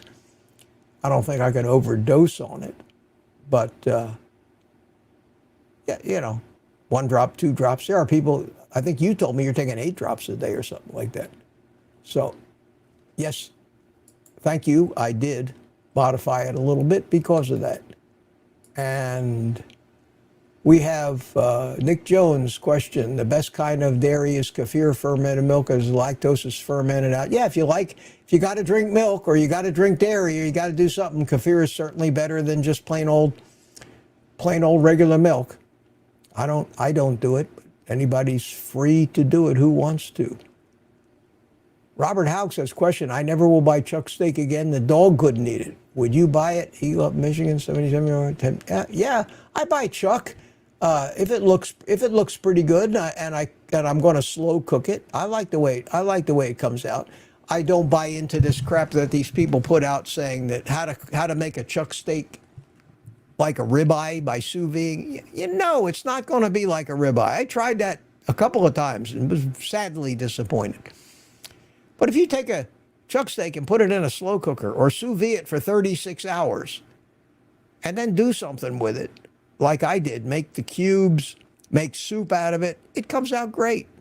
But no, I don't eat a lot of chuck. I don't use a lot of chuck. I'd rather just have it ground up. And that's the hamburger that I buy is generally ground chuck. Same $4 a, well, it's cheaper when you get it as hamburger. You know that it's got the right amount of fat. You don't have to deal with those big globs of fat. You can make it into patties. I buy these 10-pound tubes of 80/20, 100% ground chuck. No pink slime, no filler, no nothing. Just ground chuck. And it's a great tasting burger patty. When I eat 1 pound of it. Two big patties, that's a meal for me. So I agree. I agree with the chuck. You got to prepare it a certain way. I made a couple videos about it because people always want to know how to eat cheap. But when I go in and I see chuck at $5-6 a pound, I'm not buying it. I'm sorry. If I see some that's marked down at Sam's and I can buy it for less than $3 a pound, I might buy a package of it and figure out a way to either long sous vide it or cook it in a slow cooker and shred it up and maybe make soup or cubes out of it. But to try to make chuck mimic a ribeye or a New York strip steak, it's not. I don't care who says it is. It's not. Gets you a lot of views on your videos, but for me, it hasn't worked. Hope that answers that for you, Robert. And what do we have? Where's the next one? Scooby, the dog. Ellen, sweetie, how you doing? Good to see you here. So, did it take your GI tract a while to adjust to carnivore? Oh, yeah. How long? Somewhere between a year and 2. After almost a year, I still have chronic issues, mostly too loose, if you know what I mean. Well, if it's too loose, you probably might want to try cutting back your fat a little bit. Between you and me, the times when I was a little too loose were much easier to live with than the times where I was plugged up solid. Okay? Maybe a little more inconvenient, but certainly not as painful or worrisome. It's generally a function. Now, you had gut issues before, so it's possible that you had a lot of things that needed to normalize more than what I had. I was just constipated constantly. Too much fiber, I think. And then what do they tell you to do when you're all plugged up and constipated? You need to take Metamucil. Put some more wood in there. Put some more cellulose, some more fiber in there. Plug it up real good. Why don't we just drink some epoxy glue while we're at it too, and really, really fix it so we're going to have to cut you open and remove that stuff. It's crazy the advice they give. It doesn't work. It just doesn't work. It creates problems. It doesn't solve them. When you eat the meat and fat, that's what your physiology expects. That's what it knows how to handle, and that's when it works. We screw things up by a lifetime of making our physiology try to adapt to these unnatural diets. And when they finally adapt to those unnatural diets, they're broken. And then all of a sudden we start feeding them the right foods. They got to come all the way back and rebuild themselves back to the way they were before they started trying to fix things to deal with these new foods. Some people takes longer than others. Some people can never heal. Some people have just done permanent damage to their metabolism or their digestive tract. My diverticulosis will never go away, but it doesn't bother me because it's the fiber that used to aggravate that used to get stuck in those little outpouchings. I'm not eating the fiber anymore.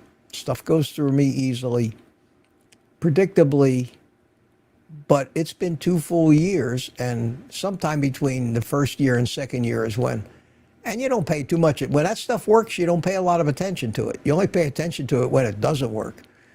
I stopped paying attention to it sometime in the last year. I can't tell you the exact date and time, but all I know is that now I don't give it a second thought. If I haven't gone for 3, 4 days, I used to worry about it because I always worried about that I was plugged up, that I had an obstruction, that I was going to need surgery. I always worried about that. I don't worry about that anymore. It's been fixed long enough for me to know that when it's ready, it'll let me know. And sure enough, it lets me know. No big deal. I wish I'd have been able to live my whole life.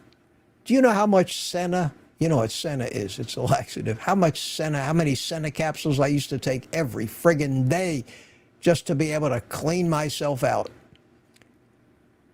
and then stuff myself full of fiber again because I thought that's what I needed to do. Unbelievable. Anyway, I hope that answers your question. And let's see if we got any more. We got Sherry Morgan, question, do you ever find it ironic that most carnivores don't believe what the doctors did to them? However, they get their blood work done by the same doctors that have created the lab numbers for a healthy range. Oh, absolutely, Sherry. Absolutely. That's the total lack of logical thinking when you think about it.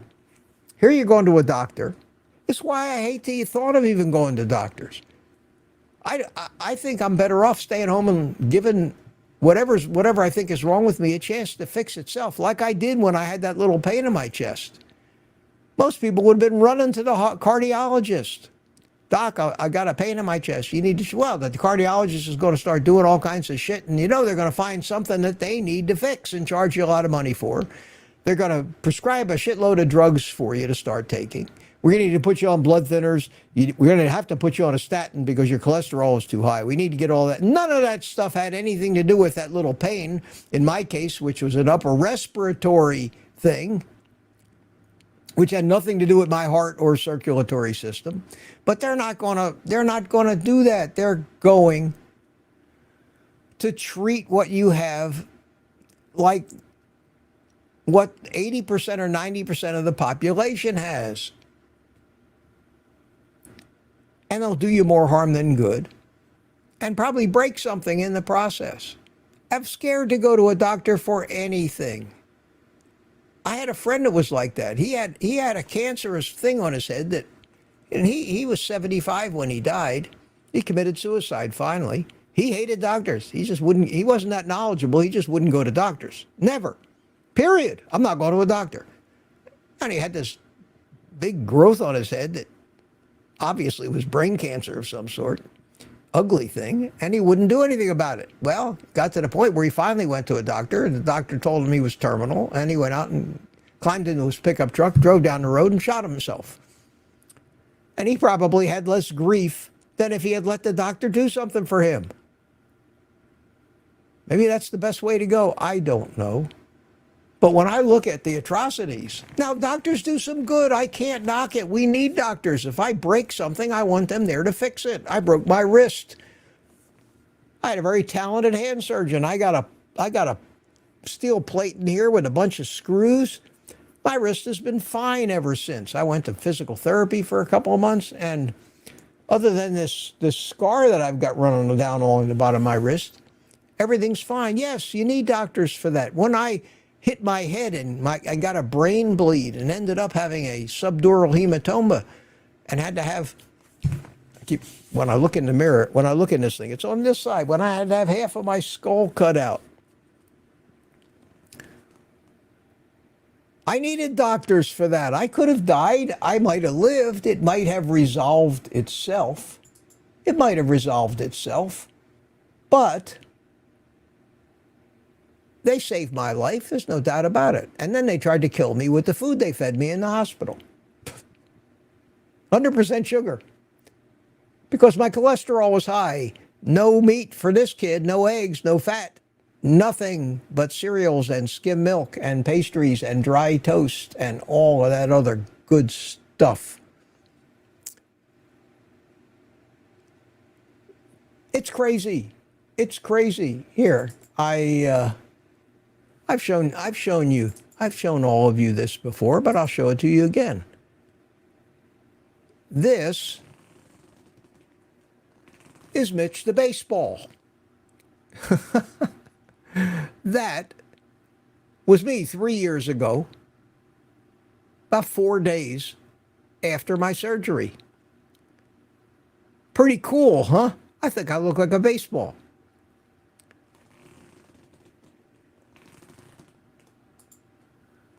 And I recovered from that. No thanks to the people in the hospital and the stupidity and the mistakes. I could tell you stories about what I went through after the surgery because of the misinformation they gave me about a drug they want, an anti-seizure drug they prescribed and wanted me to take, which turns out I didn't need and would have hurt me had I continued to take it. About how they never told me about what to expect during my recovery.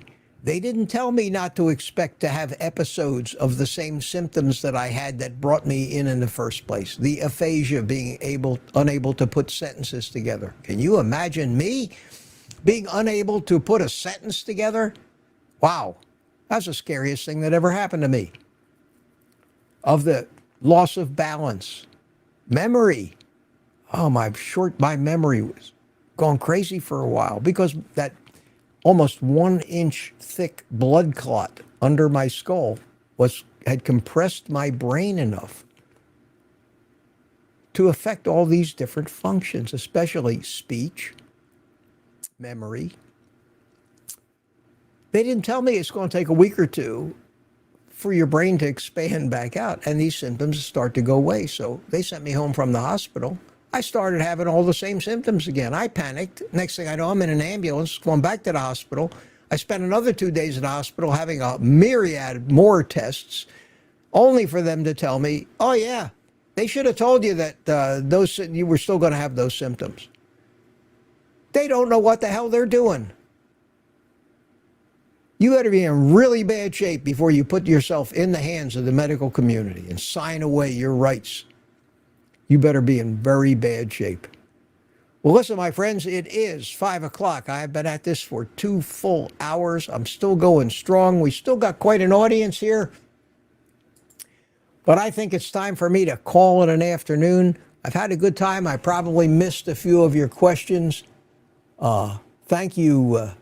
Thank you so much for coming. I have one more question. Rain Dancer, are you Aquarius? No, I don't hate me for this. I am a Taurus. Not that I believe in all of that stuff, but I kind of fit the definition of a Taurus. A little bullheaded, maybe. At least. Maybe that's why I'm supposed to be a carnivore, because astrologically thinking, I am a ruminant animal. A bull. And let me take a quick look for any more questions. I think I got them all. I hate to miss them. I do appreciate you guys coming in here. My fridge died and my can of baked grease has been at room temp since then. Is it still good? Oh yeah, you could leave that stuff out for a month or two on the counter and it'd be good. So don't worry about that, Ricky. That works. Question for everyone, what are your favorite hobbies? Spanky, you've asked this before. You must be a hobby guy. I'm not going to get into that. Are you an Aquarius? Mitch, you said you read the Bible a couple times. What did you think about it? We don't have time in any single live stream, and we don't have time in any single day to have that discussion. But thank you for asking. I have many thoughts about it. And not only have I read all the different versions of the Bible, I'm being Jewish, I still have the Bible they gave me at my bar mitzvah from 13, which is the original Bible, 5 books of Moses, the Torah. I've read all the Christian Bibles. I've read the Quran. But more than that, I've studied the history of the Bible itself, of who wrote it, when it was written, when it was changed, when it was modified. I went through the whole story to better understand where all that stuff came from and the motives behind the writings. And that's when I finally realized that an awful lot of shit that determines how we work and how we operate and how our physiology works was already well in place long before a couple thousand years ago, when all that stuff came into existence. The stuff that happened 50,000, 2 million years ago was already a thing. The biochemistry was already in place. The cells already had mitochondria that were already making energy exactly like they do today, was in place and working in our human ancestors 2 million years ago. Long before all of the activity that I learned about that resulted in the appearance of the Bible in its various forms happened at the earliest 2,000 years ago. To me, that just makes sense. Okay, I'll go with this stuff that's been going on for millions of years and still going on today, and pretty much figure that's where it came from. That's my short story on that. I don't like to get into that because I make enemies. People think I'm a heretic. They unsubscribe from my channel because they're not going to listen to somebody like me because they know better. I don't want to argue about that. Okay, going round and round with the cues. I think I got them all. Let's bring in a little traveling music. I love that. Always makes me smile hear the blues like that. So thank you, everybody. Hope you had a good Saturday afternoon. Still got 100 of you in here, so I imagine must have said something interesting, or you were chatting with somebody that was keeping you occupied and interested. In either case, thanks so much for coming. Always makes my day. Lets me know I got somebody out there who isn't tired of me yet. So with that, my friends, I'm going to call it a day. I'm, of course, oh, wow, look at this. Sherry Morgan, a last minute super chat. Hang on a second, Sherry. Let me get it up there. Oh, wow, it's way down there. It is. Sherry Morgan, would you consider reviewing a vibration plate if I sent it to you so you could add it to your store if you like it? Sherry, you don't have to send me one. Just send me information about it. I know that a lot of people are using them. I don't think I have any use for it or need for it. I have no circulatory, vascular, lipedema, lymphedema, none of those problems. I have no edema problems whatsoever. My ankles never swell. The fluids in my body do their thing. It might feel good, but I think for me to try to review it, I doubt that I could actually give you any valid feedback on it. But if you send me some information on it, I know people use these things and need them. I'll be happy to get it out there for you. And thank you for the super chat. So just let me know. You have my email address, and I'll look for that. Okay, I was saying goodbye. I was saying I'm going to take the rest of the day off. And now the next step is to give you the rest of the day off and tell you, eat meat.